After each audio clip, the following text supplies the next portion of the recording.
Hi, I'm Kelly Beasy. I'm a nurse practitioner, a clinic owner, and an aesthetic medicine educator with Health Cert Education. Welcome to the Aesthetic Shift, a Health Cert Education podcast series for cosmetic practitioners looking to evolve, diversify, and future-proof their aesthetic practice. Through each episode, we're going to explore cosmetic treatments, complications, ethical marketing, as well as complementary treatments and areas that you might wish to bring into your practice, such as women's health, skin rejuvenation, weight management, and many more. Hopefully, this will help you broaden your offerings and build a more resilient practice. So let's dive into today's topic. Today, we're talking about medical tattooing. So we have the lovely Aleisha joining us today. Welcome, Aleisha. Thank you. Hello.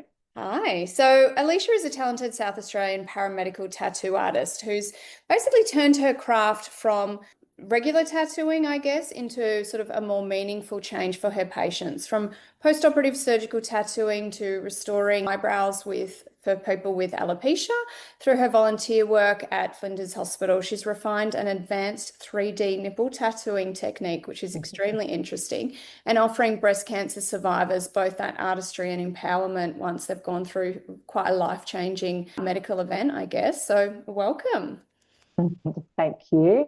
First of all, Yes. I guess, we'd love to hear about what brought you to this industry. Like, how did you get into medical tattooing? Well, funnily enough, I was actually a makeup artist a long time Oh, ago. okay, yeah. And when I was in Queensland, I was introduced to the tattooing world, Hmm. which wasn't really anything I ever thought about getting into, which also introduced me to cosmetic tattooing. Yeah. So the love of cosmetic tattooing, I donated time to Look Good, Feel Better campaign with the Cancer Council. Excellent. And I started thinking, well, maybe I could do eyebrow tattooing, to help, people going through cancer. And then it brought me into nipple tattooing. So this is quite an unusual story, which is the Yeah. reason why I decided I have to do it. So I was having a meeting with a friend on the road at a cafe, no one in sight. And I said, how am I going to offer my services doing nipple tattoos when I'm only a tattoo artist? How are they going to take me seriously? And my friend worked in the medical field.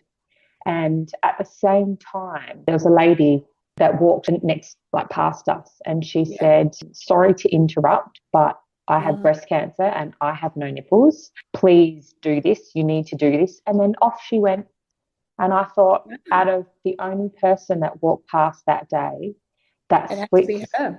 100%. So we couldn't believe it. So that I thought, no, I have to do this. So I then thought, all right, how am I going to do this? There was a lady that did cosmetic tattooing for nipples in Perth. And I thought, hang on, whenever I see ladies' nipples, they're always faded and they use cosmetic ink. So, as a body art tattooist, and I was already tattooing for quite a while then, I Mhm. thought, why can't they use real body ink? So, what is the difference? So, that's where I bridged the gap between cosmetic tattooing and body art tattooing and how that could form the paramedical nipple tattoos, because essentially we're tattooing on the body.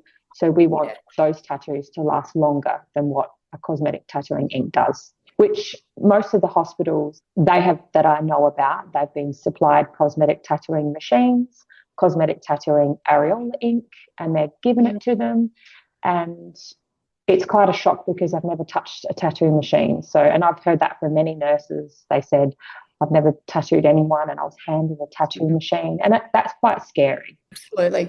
Look, I had no idea there was a difference between ink for the face to the rest of the body, but it makes sense from what we know about skin and how quickly the skin renews on the face compared to the body. So, Yes. really interesting point you make. Many, many years ago, I actually worked in a clinic about 20 years ago in the UK, and our practice manager used to do the areola tattooing for our breast recon patients. So, I have a little bit of insight into the industry, but what would be, looking back, the big skills that helped you early on moving into this industry? Where did you find the training, the mentorship?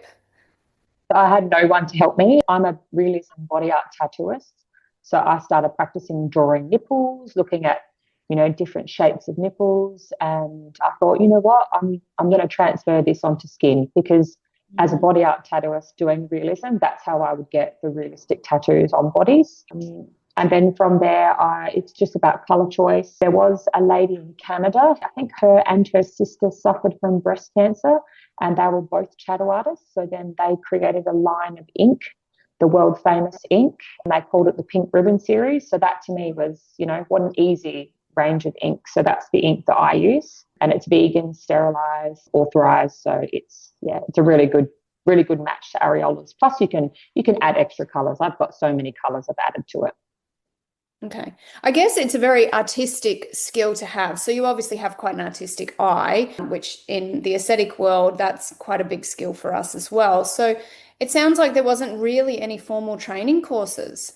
No, just as an artist, obviously, if you don't know how to draw, it's definitely not something that I would say you could do straight away. So when I have had people, cosmetic tattooists or nurses, ask about training, I send them out pre-training. They can draw for a few months prior to the course. It's a really important element. So drawing, understanding skin, learning a new tool. So I think how I break it down is, you might become a nurse, you might become an electrician, you might become a builder, and essentially it's all learning the tools of the trade and how we're going to implement that in whatever field we've chosen. So I first break it down for drawing, and I mean, that seems like an essential skill. It says on your website that you've kind of pioneered or developed your 3D technique. Do you want to tell us a little bit about that? Because back in the day when I worked for a reconstructive surgeon, our surgeons used to make a nipple and do a little bit of skin origami, it was almost like, to create this nipple. And then it obviously needed to be tattooed. But my understanding is that you are tattooing the nipple within the areola with a 3D look to it. So tell us a bit about that. So a lot of women ask me the question, they say, oh, should I be getting a nipple reconstruction or should I not? And I said, well, essentially it depends on the aesthetics that you want on your body. Like we try our whole lives to try and hide our nipples poking through shirts. Very true. Yeah. So being able to have these conversations with women and they say, look, I've had my breast reconstruction, but I've actually really quite liked not having that little bump, because it draws your eye away from my breast. So with that, being able to design a 3D illusion of the nipple protruding out of the skin is how I form that 3D nipple. I think a lot of the time as well, some women, their skin after surgeries is really thin. And, I've had surgeons reach out and say, her skin's really thin. Do you think she'll be able to? And with a light application of tattooing, so I build up very gently the color. Each client, I assess their skin, as I'm going through, and I might say, look, this is enough for today. I'll have to do another session, which is normally 2 sessions, but it's just about understanding your client's skin and knowing how far you can go with that tattoo in that session. So I've tattooed everyone. Yeah.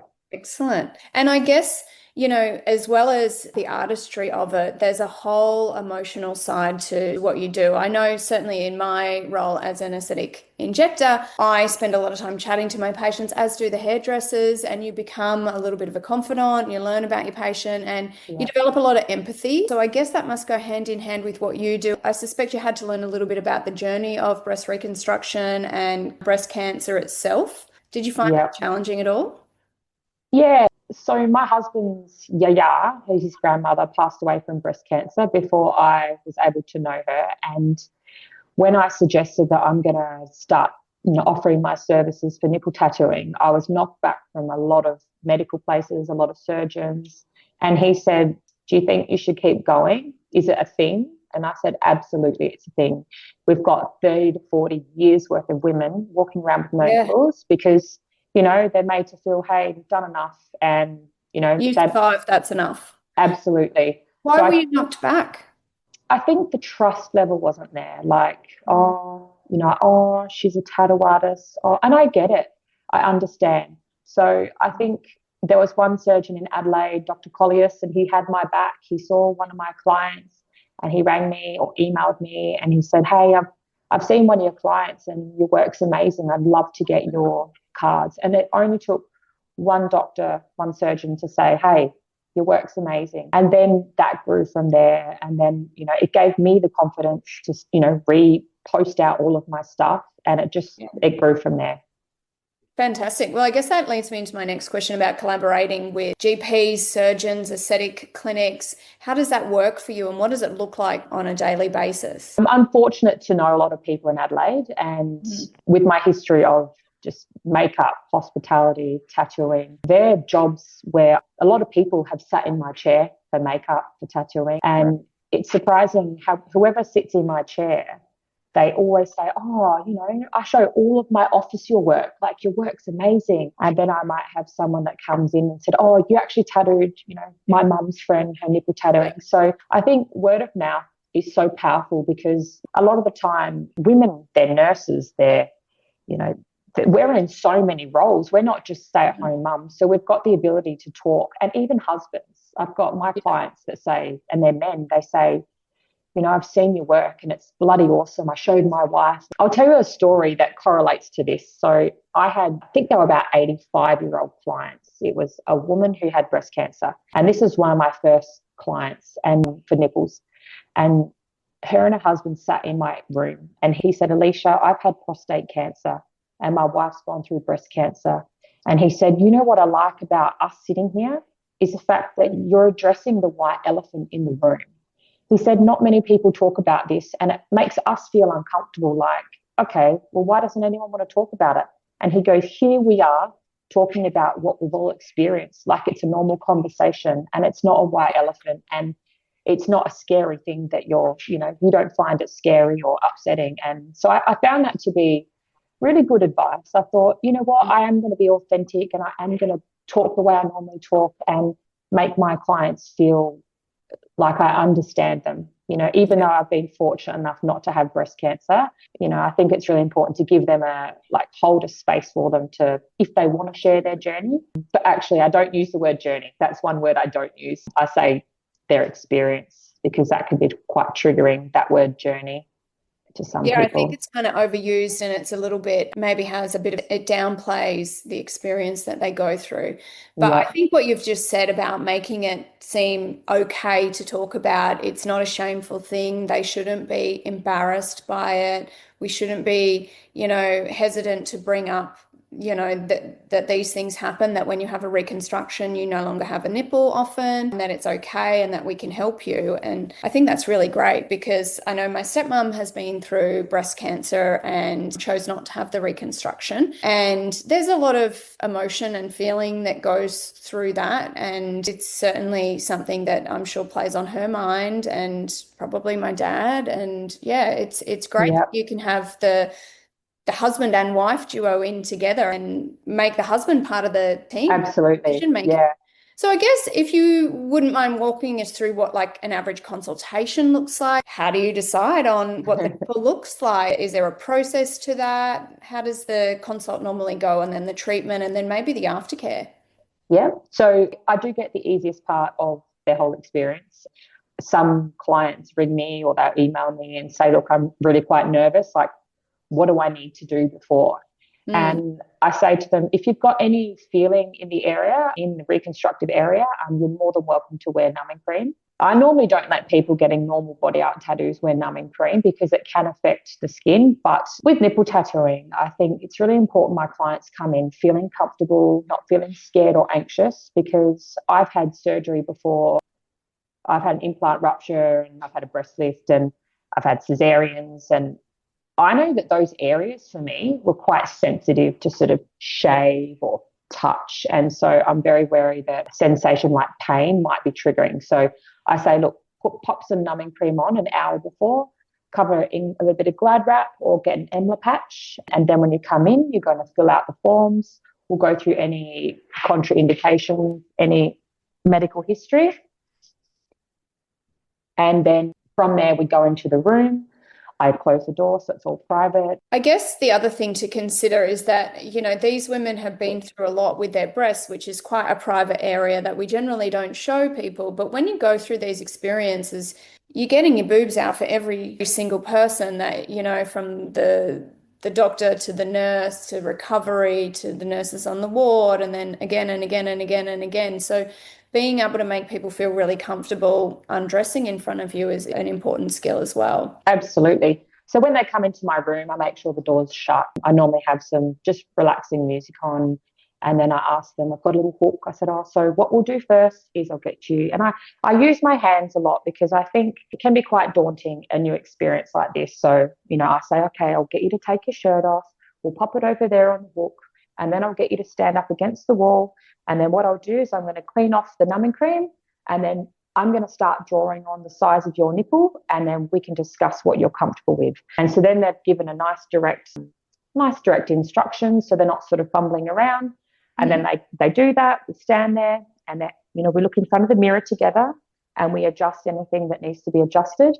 And then I say, no worries, now you can take a seat. And so I get them all comfy on the chair, and I've got a colour swatch. Like for my training, I do a lot of colour swatches with my ink, just so that, my nurses or my trainees know the undertones of the inks that we're using and which ones we use. So then I look at my clients and I say, look, do you prefer pink nipples or more latte nipples? So we discuss what nipples they're comfortable with, and if they want to match, the nipples they had before, if it's unilateral or if it's bilateral. Some clients like to completely change the colour of their nipple, which is exciting. And then if I need to, I'll do a few colour swatches on their skin, and then it's go time. Then we have a little chat. We just chat. And then I use numbing liquid throughout as well, compounding numbing liquid, so they don't feel any pain. It normally takes between 45 minutes for a single areola for me, and up to about an hour to an hour and a half for a double set. Once we're done, we look in the mirror, we have a little cry, a little giggle, and then we talk about the aftercare. So I like to make things pretty easy to understand. So I have an aftercare kit that my charity donates to my clients. And then, I treat it like a normal tattoo, where they clean the area with some antibacterial soap a couple of times a day. And I say morning, lunch, and before you go to bed, a little bit of the antibacterial cream on it. And then at night time, if you want to pop in a breast pad or a panty liner inside your bra so you're not getting cream everywhere, and I just say repeat that for 3 days. It's very simple. Yeah, so pretty similar to any other kind of tattoo, I guess, in the aftercare. If it was a double areola tattoo, is there kind of a formula that you would have to work out the size and the placement of the nipple? Yep, definitely. So when I look at someone's torso, you've got the suprasternal notch here or the sternal notch here. So I always touch that spot. I'll do a few dots down my chest, or their chest, sorry. Some people, if they have breasts that are not symmetrical, which 80% are definitely not symmetrical, what I'll do is I will do a few dots down in a triangle, try to find where the right spot where I can visually see their nipples need to be. So I wouldn't do it too far out. However, if their breast naturally goes on a dip outwards, then, that might look better there. So I think it just depends on the overall shape. But with female nipples, as opposed to male nipples, they're more central to the breast, as opposed to male nipples that do go a little bit further out. I don't do any measuring, because when you're working with breasts that, one could be radiated breasts and that implant might be up here, the other one might just be a breast lift. You really have to use your common sense and your knowledge when you're looking. So what I do, if I have a breast that's smaller, one that's bigger, I'll try and find that, that middle line to where our eyes are going to be drawn towards, it being that center point. Therefore, it's not going to be as noticeable doing a nipple up here and a nipple here. So I find that to be really important for my clients. Yep. And I guess the same thing with eyebrows goes, is that sisters, not twins, right? Absolutely. Most women have one that's ever so slightly a little bit bigger than the other, or maybe points in the wrong direction. That's very common. So I suppose that adds to the realism of it. Yes. And for the aesthetics of the actual areola and nipple itself, I'll draw what I think is the right size for that breast. And then I never do the nipple too small. I don't like Cocoa Pop nipples. I like to make sure it's a third, usually around about a third of the size. So I'll do a third in the middle for the nipple, and then a third and a third on either side for the areola. And that seems to be a really good natural effect of how a nipple's supposed to look. Right. Interesting. Yeah, I'd never really considered the size of the nipple to the areola, but it makes sense. Do you do mostly women? Do you see many men for this kind of work? Majority, probably 95% are women. I do also service the transgender community for top surgery. So that's a really lovely part of, what I do as well, and with a different type of client. I have done a few male nipples for weight loss surgery when they've lost a lot of weight and they've had to cut out the chest areas. But fortunately, I haven't seen any men for breast cancer as yet. Great. And what about other types of tattooing, post-surgical stuff or alopecia, scar camouflage? How does that all work? Yep. So I do a lot of alopecia eyebrows. I do quite a lot for men, actually. I've had about 4 male clients that have alopecia. That's quite lovely to be able to give them back their masculinity. My friend does SMP work, so she does scalp micropigmentation on the head. So we utilize each other's skills to be able to help, the whole of the community. I do a lot of scar camouflage, and that can be either on the breast, it could be anywhere on the body. I do a lot of scar camouflage. A lot of the times people get body art covered with it. Yeah. And some scars can't be camouflaged back to your skin tone if they're hyperpigmented, and that means the scars gone darker. Mm-hmm. So I don't like to be unrealistic to what I can give clients. And I think when someone's had their skin from their back taken and put on their breast for their breast surgery and they want their skin to be changed colour, I have to be really honest and say, look, I can camouflage the scar, which is the white area, but I cannot go and change the whole skin of your back that has been removed and placed here, because that's pretty unrealistic type of scar camouflage. But definitely the scars, the white scars are the best to be able to camouflage. And the tattoo goes in well to that scar tissue and holds? Yeah, it depends on how old the scar is. When they're really healed and they're white and they're not hypertrophic, so hypertrophic is where people call them keloid, and they're not. It's not keloid, but majority of raised scars are hypertrophic. I do have a girl that works with me who I've taught how to do inkless scar revision, and that's where you use a serum and microneedling, similar to microneedling, and it helps to break down the scar tissue. And we use our medical grade laser to break that down too. And then that gives me a really good surface to be able to do any scar camouflage work or eyebrows after eyebrows have been scarred by tattooing. So there's quite a few different treatments you can do to unlock the best part of the skin, get it all prepped up, ready for the proper. Yeah, the skin to take on the tattoo and to hold it. Yeah. So I guess just on that, how long would you expect an areola tattoo to last? Because I know with the cosmetic facial tattooing, it's probably around a 2-year time frame that it's going to last. What about on the body? Yeah, this is actually a really good question, because I've been areola tattooing specifically for about 9 years now. Yeah. Now, one thing which I have found crazy is when people have learned areola tattoo and they've only learned it a year ago and they're now trainers. Now, the reason why it's important to really research who the trainer is, because you want to know that they've been doing this long enough to know how long that tattoo is going to last, any complications, or, when to get a refresh. So I say this because I've had a few people come back 5 to 6 years later and say, look, I think my nipple needs a refresh. Like, I thought this was permanent ink. And I said, absolutely, it's permanent. However, as the tattooing industry, the body art industry has actually progressed, there has been a lot of advancement. Yes, and there's been quite a few people on the forums asking about orange ink and peach ink and a few inks that have just vanished. Now, I won't show you mine because they look terrible, but I actually have orange and peach in my tattoos on my arm that have completely vanished. I've had a portrait on my arm, which is beautiful, but all of the skin tones have completely vanished. And this is 10 years later. So when I've gone and done the deep dive into why is this fading, it's all these components that they actually use to make these colors. So when you're talking about orange or peach or pink, they've taken different particles of color to make these colors, which essentially makes the body metabolize them quicker. Yeah.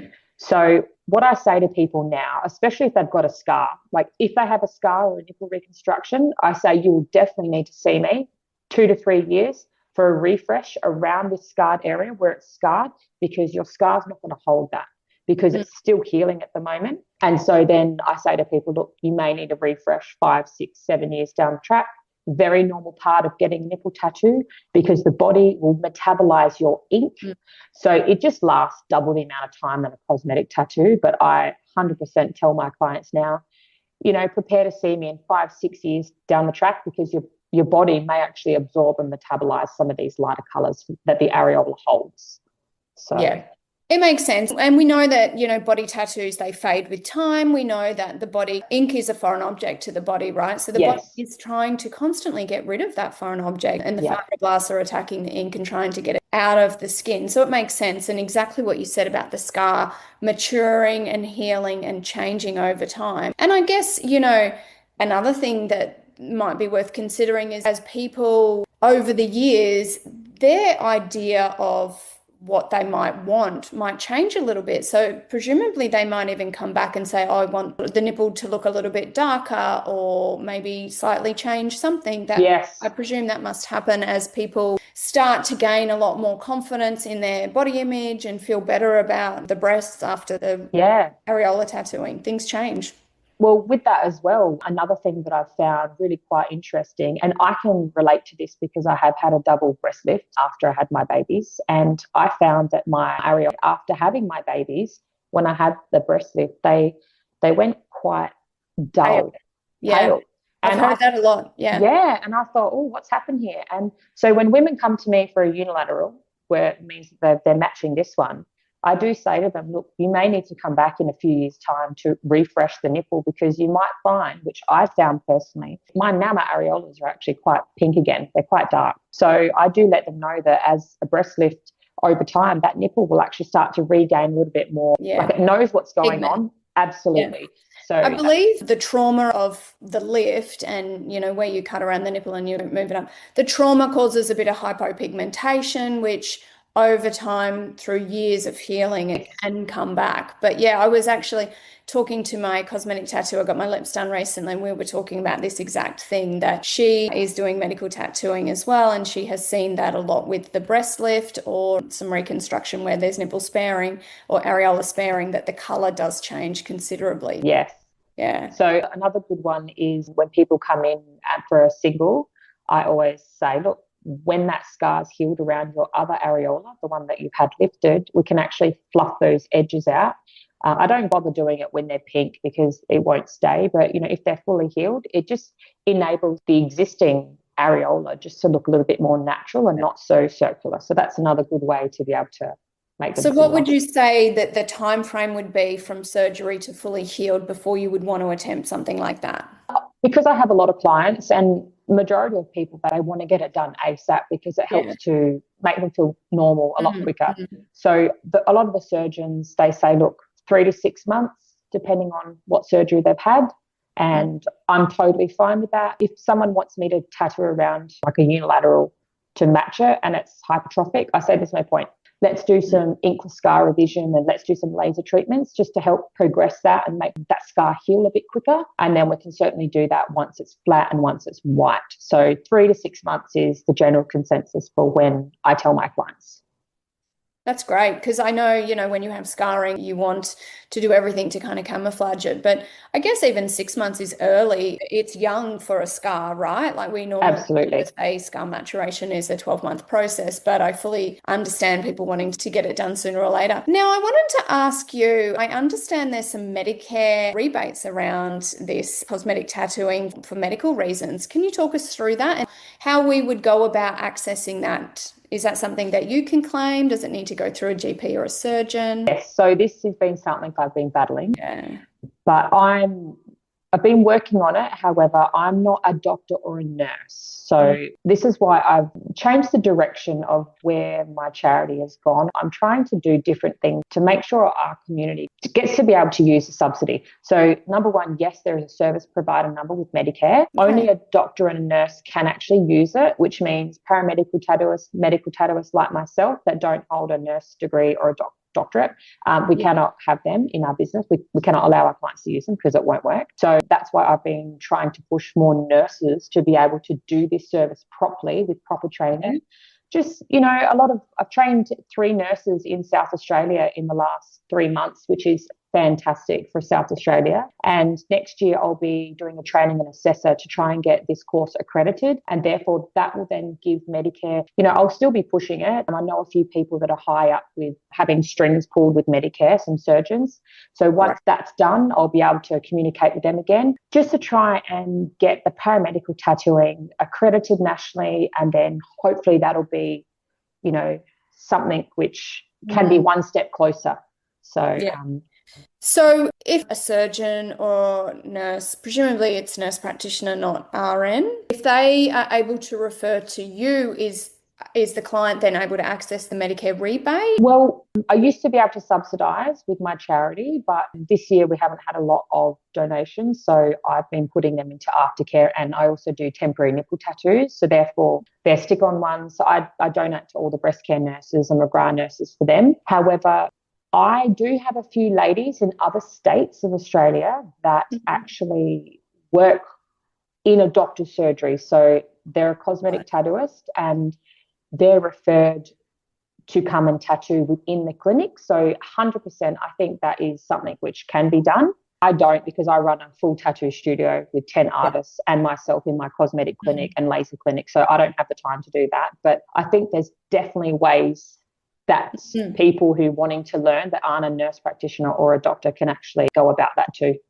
Yeah, that'd be really interesting to explore. I guess the next question would be around any legal or regulatory considerations in your industry, or for, say, a nurse entering your industry. Is there a governing body that you sit under? It's quite interesting because cosmetic tattooing and body art tattooing are actually treated very differently in each state. Okay, so in South Australia, we need a tat number, which is just registration. Other states, you might need to pay for a tattoo license, and that could be for body art tattooing. Cosmetic tattooing as well. I think some states you have to have insurance, which I obviously have insurance for body art and cosmetic tattooing. Paramedical tattooing, like medical tattooing, like nipples, they fall under cosmetic tattooing. So that is under that. So I know a lot of people ask about insurances, which is a big part of my training. I say make sure you're insured, because it's an important part of, if a client, if it just say a client gets an infection and they want to go after you, you really need to have your insurance. It's really important. Yeah, absolutely. So how does your referral process work? Do you take referrals from doctors and surgeons and nurses and breast cancer clinics in and around Adelaide? Yep. I'm the referring person for McGrath nurses. I have trained another lady in South Australia too. She's up south. So if they're south, they'll refer to her. I've tattooed quite a lot of nurses' nipples and also doctors that have unfortunately had breast cancer. I go to so if someone's doing it or wanting to do it, I go to all the breast care events. Last week I went to, I don't know if you're familiar with Adelaide, but I was up at Mount Barker at a McGrath Foundation function, and then I was over the other side of town for the Queen Elizabeth Hospital, and then I was over the other side of town for the Flinders Hospital, all in one day. So all those like Breast Cancer Awareness Day or breast cancer events are really important to get involved in. I mean, we're all tired, but I think they're a really important way for clients to be able to come in, or future clients to come and have a chat about the process, feel comfortable meeting you, have surgeons meeting me. Like I met some surgeons last week for the first time ever, and they've been referring me clients for years. So it was really nice to know their personalities. Yeah.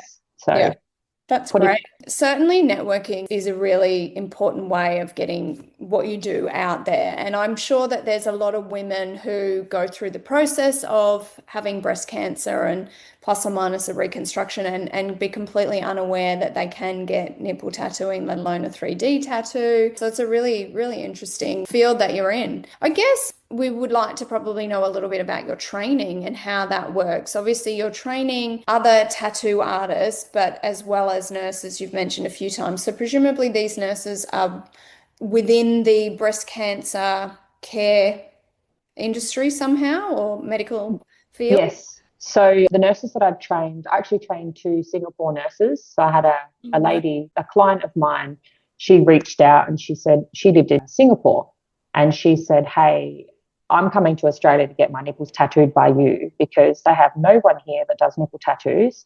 They've got a lady that does bright pink or chocolate brown. That's it. And they fly her in from Thailand. Wow. So she came and got her nipples tattooed by me because her family lived in Adelaide. And when she went back, the breast cancer surgeon said, hey, I'm sending 2 of my nurses to get trained by you. So that was pretty amazing. So I've actually trained. How did she find out about you? From my client. Oh, okay. So someone referred her. Yep. Sorry. Yeah. Amazing. So now you've kind of training the next generation in another country. That's very exciting. Yeah. And New Zealand, I've trained people in New Zealand. So I think, and also there was a lady that was here in Adelaide. She was a surgeon, and she was here from Iran. Yeah. And she came and did a day training with me, just a refresher. And she said, Aleisha, I'm going back to Iran. And she said, there's no tattoo studios there. They're illegal. And she goes, women's rights, we don't have the rights of what men have. And she goes, I want to give our women in my community the right to have their nipples back on. So that was actually quite empowering. Her story, it was incredible. So I think being able to do this and train other people like that to take into their own countries is pretty spectacular for me. Yeah, especially a place like Iran where I suspect there's, a big ripple effect of her doing tattooing potentially could cause some issues for her. But I mean, that's amazing that she's willing to do that. Yeah. That's really great. So not only are you helping women bring back their confidence, feel better about their body after a major medical condition, but you're training the rest of the world. That must feel amazing. Yeah. What a great job. Thank you. No, it's great. But when I do have a nurse come in as opposed to just say a cosmetic tattooist, the trainings are quite different because walk us through that. Yeah, so just say if someone was a nurse coming into training, we talk a little bit about the medical side, but they already know. So a lot of those nurses are in the breast reconstruction unit. They're the breast care nurses. So that's their role. They're assisting the plastic surgeons or the surgeons that are actually, getting out the cancer and reconstructing the breast. So they're the type of nurses that I train. So I don't need to spend a day talking about the types of reconstructions. It's more so talking about how to tattoo. So we hone in on the actual, the product. What are we tattooing? How are we tattooing? Because they a lot of the time they haven't tattooed before.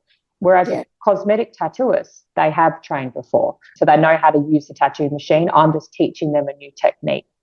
So my training days for my nurses are between 3 and 4 days, just depending on their knowledge. Usually 3 days more of a refresher. But if they're coming in from, interstate, I'll start earlier and finish later so we can get it done in 3 days. So they're back to their unit doing their work. So I think that's the main difference is I don't need to talk about marketing and how to put your work out there on social media and what to avoid with nurses because a lot of that is private confidentiality with clients and that's between the surgeon and the nurse and the client. Whereas if someone as a cosmetic tattooist or a body art tattooist is doing this, they want to know how can I get my work out there to be referred by doctors. So we talk about, the do's and don'ts of social media and what events you can go to and be included. So there's some of the differences between the trainings.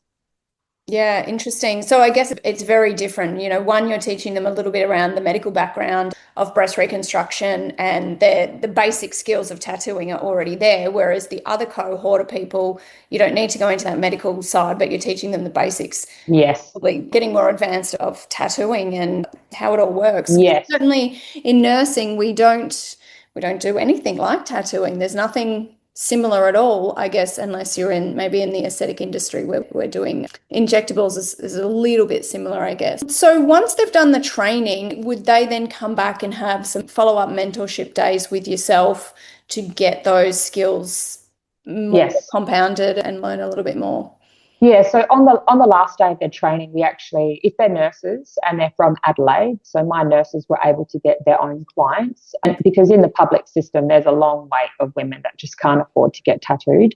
So, lucky enough for them to get 2 clients each. And so what that does with the practical side, so I will get a client as well so they can see the way I do it, the way I get my clients in, the way I structure it all. So I do like to break down the training into step by step. I think it's really important for them to see how I go about things and then they mimic me on their next day.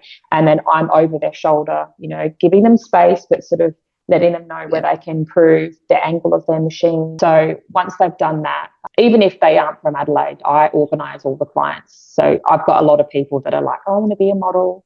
So that's a really nice way of being able to give back to the community as well through my charity is do free nipple tattoos with my training. Yeah, and I do a mentorship. So I tell them, look, send me anything that you might want to send me. If you're unsure about colour choice, let me know. Give me a day's notice. Don't do it on the day because if I'm tattooing, I don't look at my phone. So I've got a lot of people that, that ask me, hey, what would you do for this client? I'm unsure with placement. And I'll put it on my Procreate on my iPad, and I'll say, look, this is where I'll draw the nipples. This is what colors I would use. I also have created in my training color charts of the type of, Fitzpatrick 1, 2, 3. So that's how light your skin is and which base areola colors I would use and which nipple colors I would use.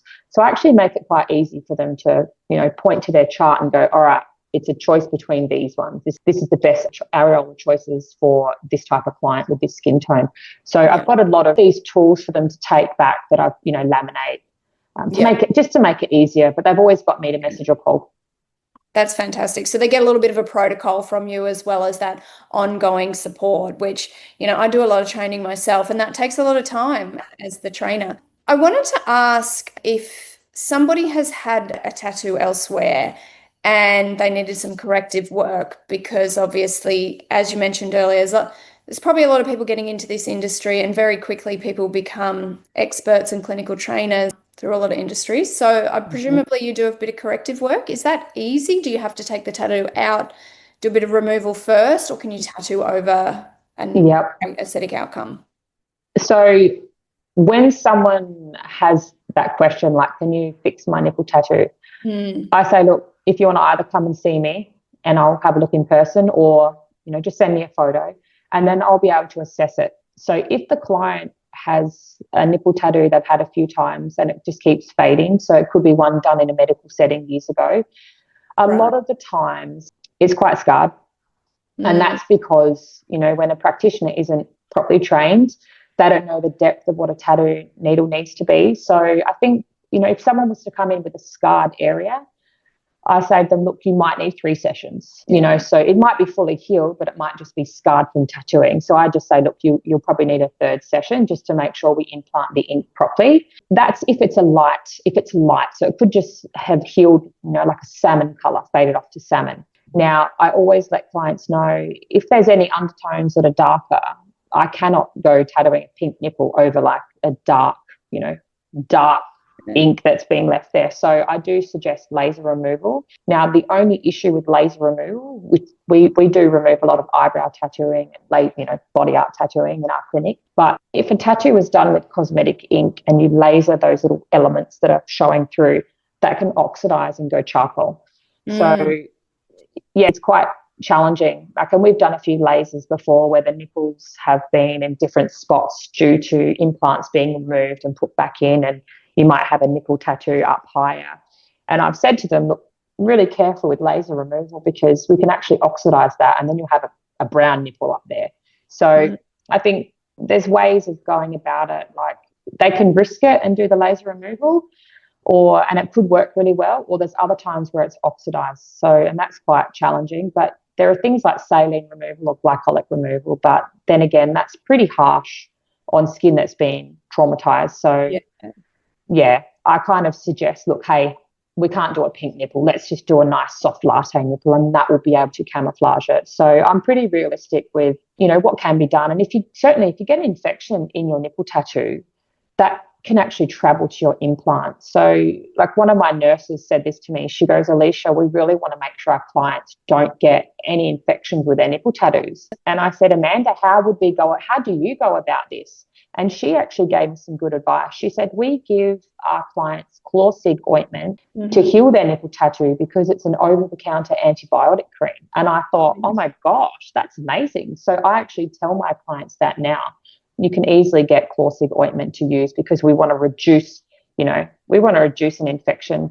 And I mean, some people are stupid, like when it comes to aftercare. Like, people get obsessed with the gym. The gym's great, but I say, look, you cannot go to the sauna. You cannot go to spin class for up to 2 weeks. You need to listen, like in the midst of 40-degree summer, you need to just not go while your tattoo's healing. And sometimes they have, and they come back and 3 days later they've got an infection. And I'm like, why? So I really stress that to my clients, like, you cannot get an infection. And I'm now going to be a little bit more stricter with saying, look, if you get an infection and you've got an implant, that can travel to your implant and then you can lose your implant. So it's super important. The aftercare step is to let them know the importance of not getting an infection in their tattoo.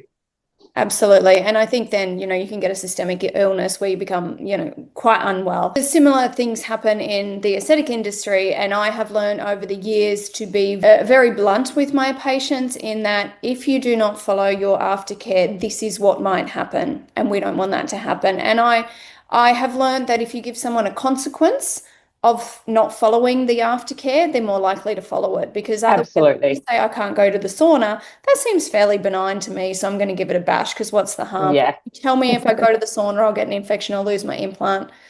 So I just wanted to ask, where do you see medical tattooing going in the future, particularly around nurses, but as well for paramedical tattooists? But what do you see the future in medical tattooing? Is there any new treatments on the horizon? Anything you're excited about? I mean, because I have been one of the first in Australia, it has been the most exciting thing to Yeah. watch how quickly it's grown. And it was pretty slow at the beginning, but when I go to conferences for cosmetic tattooing, and I've been a speaker at many Australian and New Zealand Mm. conferences, and it's exciting because people are like, I really want to train because I want to make a difference. I want to help people. And I think it's incredible because it is growing and it's something people see as such a rewarding and healing type of thing. So I think it's endless what can go. Like I'm about to launch my new set of medical needles because I've got all my nurses that say, where are we going to get needles from? And so I've just been formulating some really cool needles that I know I trust. So instead of getting random needles, that from different companies, at least I'll have my own needles to be able to, recommend because they're my favorites. So I think it's endless what can actually go from here because I know how much it helps with all my scar camouflage type of treatments and then my nipple tattooing, the vitiligo, the alopecia stuff. It's a completely different realm of cosmetic tattooing and body art tattooing in its Yeah. own. So It's it, exciting. it That's is that's exciting. very exciting for you. Congratulations. And I guess we didn't touch on vitiligo, but that can be life-changing as well because I know when people have these massive patches of hypopigmentation that people can't help but look when you're out in Yeah, public. It's something that's different to the norm. And when you can camouflage that for people, it's life-changing. And some people might think that that's very superficial, but if you're the person people are staring at all the time or little children are asking questions, it can change yeah, your life. And I think the alopecia stuff is really fantastic as well. And yeah. I'd love you to share a little bit about your foundation and your charity before we wrap up. No worries. So Pink Lotus Australia Foundation, it helps to target anyone needing subsidies through, with their breast cancer experience. So when I first started, I really wanted to try and give that $200 of subsidy back to the client. So I reckon we've raised easily over $80,000 Wow, over the past 5 years, and that's through community fundraisers.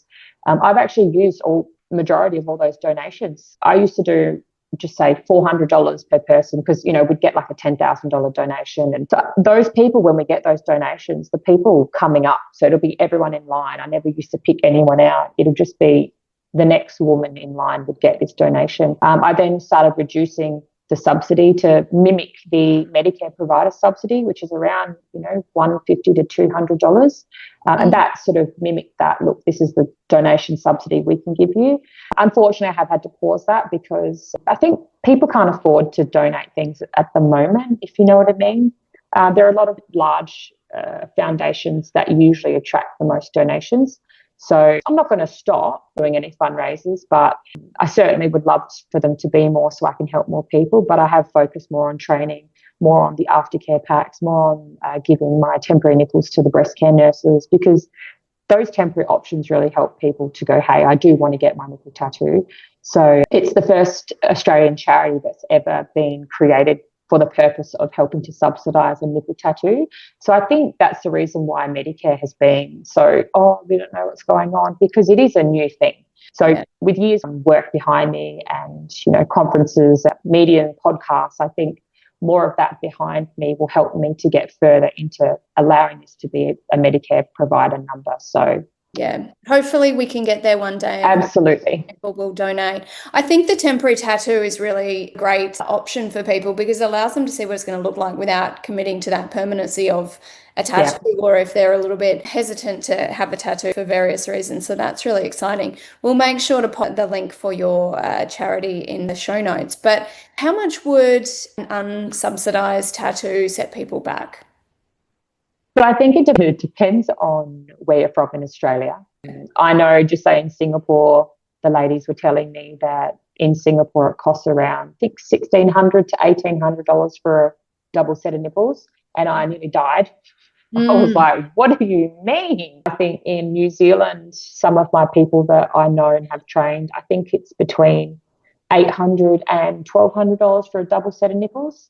That could be both sessions as well. In Australia, I know, I'm pretty sure Queensland, Sydney, Melbourne, I think they're a little bit more expensive just because of the location. And Adelaide, I try to keep my prices affordable for my clients, and especially being, if I am able to help subsidise with $100 or $200 towards, it still makes it a very accessible type of service. So one of my surgeons said, please, Aleisha, make it affordable.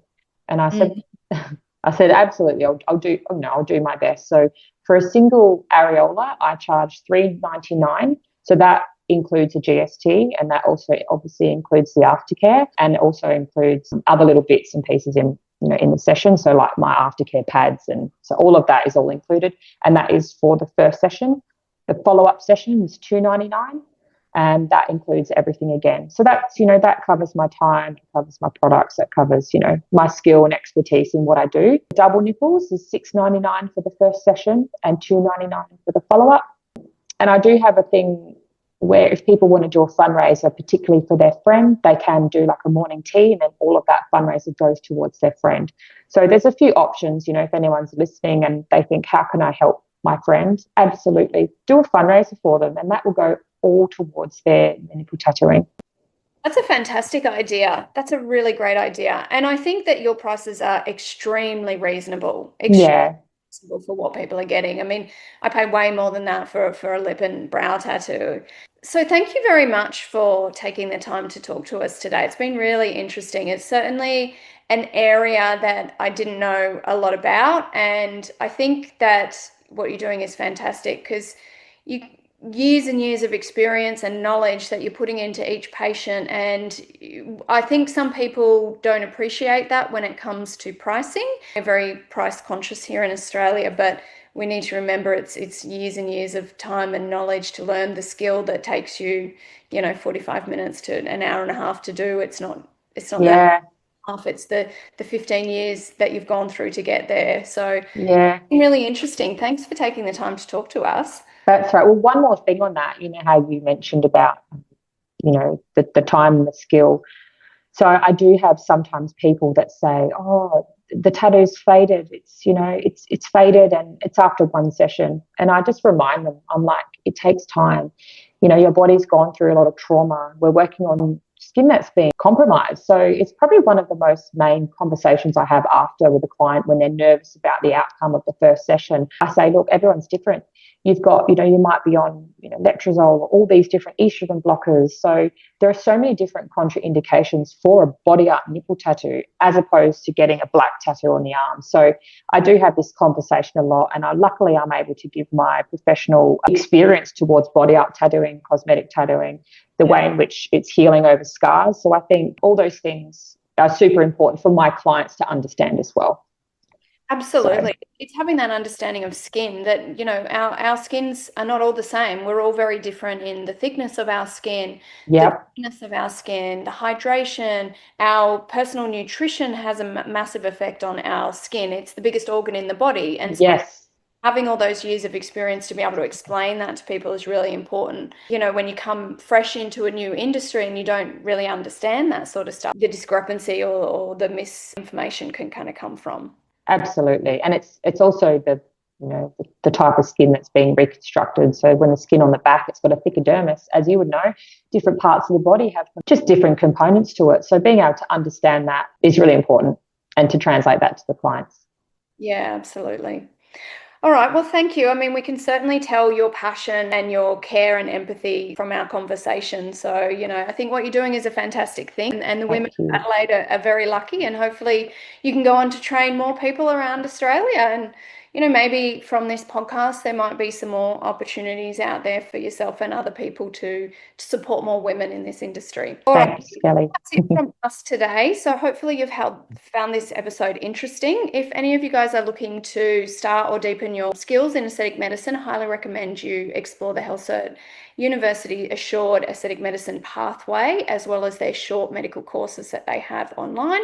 The courses are CPD accredited and designed for real world practice with practical one-day sessions held in Melbourne, Sydney, and Brisbane.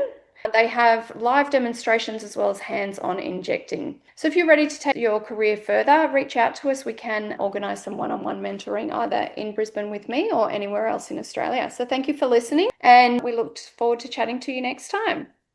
Thanks, Aleisha. Thanks, Kelly. See ya.